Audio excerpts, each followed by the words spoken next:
নমস্কার বন্ধুরা, আজ আপনাদের সঙ্গে শেয়ার করব লাল লাল খাসির মাংসের ঝোল। তো এটা বানানো অনেকটা সহজ, আপনারা তো সবাই মোটামুটি জানেন।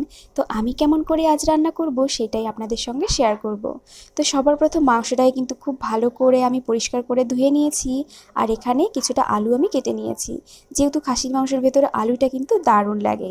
তো এবারে চলুন মশলার ভিতর কী কী রেখেছি দেখিয়ে দিই। তো এখানে নিয়ে নিয়েছি আদা, রসুন আর পেঁয়াজ। তো মিক্সিং জারে বেশ কিছুটা রসুন দিয়ে দিলাম আদা, আর এবার দিয়ে দেবো বেশ কিছুটা কুচিয়ে রাখা পেঁয়াজ। তো দিয়ে দিচ্ছি ঝালের জন্য 5টা শুকনো লঙ্কা, একটা কাঁচা লঙ্কা, দিয়ে দিলাম 1 চামচ মতন গোটা জিরে, আর দিয়ে দিলাম 1 চামচ মতন ধনে গুঁড়ো। একটুখানি জল দিয়ে এই মশলাটা কিন্তু খুব সুন্দর করে বেটে নিতে হবে। তো মশলার ভেতর মোটামুটি এইসবই আমি রেখেছিলাম। তো দেখুন এখানে মশলাটা বেশ সুন্দর করে বেটে নিয়েছি। তো তারপর কড়াইতে বেশ কিছুটা পরিমাণে সর্ষের তেল আমি গরম করে নেব। তো তেলটা বেশ ভালো মতন গরম হয়ে গেলে দিয়ে দিলাম কেটে রাখা আলুগুলো। না তো আলুগুলো না দেওয়ার পর এবারে উল্টে পাল্টে এই আলুগুলো কিন্তু বেশ সুন্দর করে লাল লাল করে ভেজে নেব আর কি।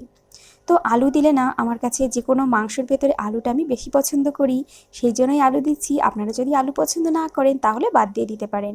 তো আলুগুলো না ভাজা হয়ে গেছে, আলুটাই যে তুলে রাখলাম। তারপর কড়াইতে যে তেল রয়েছে এই তেলের ভিতরে ফোড়নে দিয়ে দিলাম একটা শুকনো লঙ্কা, গোটা গরম মশলা, আর দিয়ে দিলাম কিছুটা গোটা জিরে।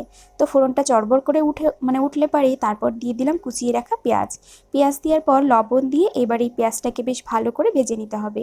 আর পেঁয়াজ ভাজার সময় একটু নুন দিলে না পেঁয়াজটা বেশ তাড়াতাড়ি করে ভাজা হয়ে যায়। তো দেখুন এখানে কিন্তু পেঁয়াজটা বেশ সুন্দর করে ভেজে নিয়েছি। এবার দিয়ে দিচ্ছি মিক্সিতে বেটে রাখা মশলাটা। আর এই মশলার ভিতর যেহেতু আমি সমস্ত মশলাই মোটামুটি দিয়ে দিয়েছি, তাই শুধু উপর থেকে দিয়ে দিলাম কিছুটা পরিমাণে হলুদ গুঁড়ো। আর কোনো মশলাই কিন্তু দেওয়া লাগবে না। তো একটুখানি জলও দিয়েছিলাম। তো জল দিয়ে এবার সমস্ত কিছু খুব ভালো করে মিশিয়ে নিয়ে ঢাকা দিয়ে এই মশলাটাকে কিন্তু অনেকটা সময় ধরে কষিয়ে নেব। আর মশলা টশলা সব কিছুই না একটু বেশি সময় ধরে কষালে তবেই কিন্তু মশলার স্বাদটা খুব ভালো হয়। তো দেখুন এবারে ঢাকাটা তুলে আমি দিয়ে দিলাম ওই 2 টেবিল চামচ মতন ফেটিয়ে রাখা দই। তো টক দই দেওয়ার পর আবারও সমস্ত কিছু খুব সুন্দর করে যে মিশিয়ে নিচ্ছি, আরও কিছুটা সময় ধরে কিন্তু কষিয়ে নেব। আর আগেই বলেছি মশলাটা সবসময় কিন্তু আমি ঢাকা দিয়েই কষাই। তো দেখুন আমি মাঝে ঢেকে দিয়েছিলাম। তো এবারে ঢাকাটা আবারও খুলে নিয়ে এখন দিয়ে দিলাম আমি মাংসটা। তো মাংসটা দেওয়ার পর আবারও মাংসের সঙ্গে মশলাটা আরও কিছুটা সময় ধরে কষিয়ে নেব, যাতে করে মাংসটার ভেতর বেশ সুন্দর করে মশলাটা ঢুকে যায় আর মশলাটাও বেশ সুন্দর করে কষানো হয়ে যায়।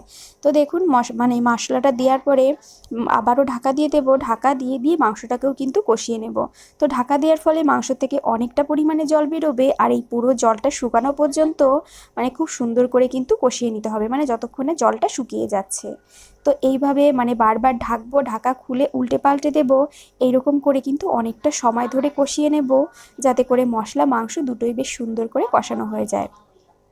দেখুন এখানে কিন্তু অনেকটা কষানো হয়ে গেছে, কারণ মাংসর থেকে পুরো জলটা শুকিয়ে এবারে কিন্তু তেল বেরোতে শুরু হয়ে গেছে। এই যে দেখে নিশ্চয়ই আপনারা বুঝতে পারছেন যে মশলার থেকে কিন্তু পুরোপুরি তেলটা উপরের দিকে উঠে আসছে।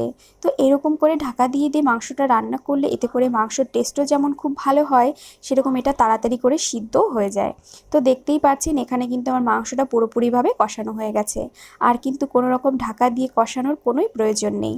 এখানে দেখে নিশ্চয়ই বোঝা যাচ্ছে। এরপর পুরো মাংসটা আমি ট্রান্সফার করে দিয়েছি একটা প্রেশার কুকারে, আর এর ভেতর পরিমাণ মতন কিন্তু জল দিয়ে দিলাম, ঝোলের জন্য আর কি। তো তারপর দিয়ে দিচ্ছি ভেজে রাখা আলুগুলো। না তো আলু দিয়ে আবারও কিন্তু এই যে ঝোলের সঙ্গে খুব সুন্দর করে মিশিয়ে নিয়ে এবার প্রেশার কুকারটা আটকে ধরুন ওই 4টে মতন আমি সিটি দিয়ে নেব। তো 4টে সিটির পর এই যে আমি নামিয়ে নিয়েছি, আর এখানে কিন্তু আমার খাসির মাংসের ঝোল একদম রেডি হয়ে গেছে। তো কালারটা কেমন হয়েছে নিশ্চয়ই দেখে বুঝতে পারছেন, আর টেস্টও কিন্তু অসাধারণ হয়েছিল। তো রেসিপিটা কেমন লাগলো অবশ্যই কমেন্ট করে জানাবেন, আর ভালো লাগলে একটা লাইক করে দেবেন। সবাই ভালো থাকবেন, সুস্থ থাকবেন, আবারও দেখা হবে অন্য কোনো রেসিপিতে।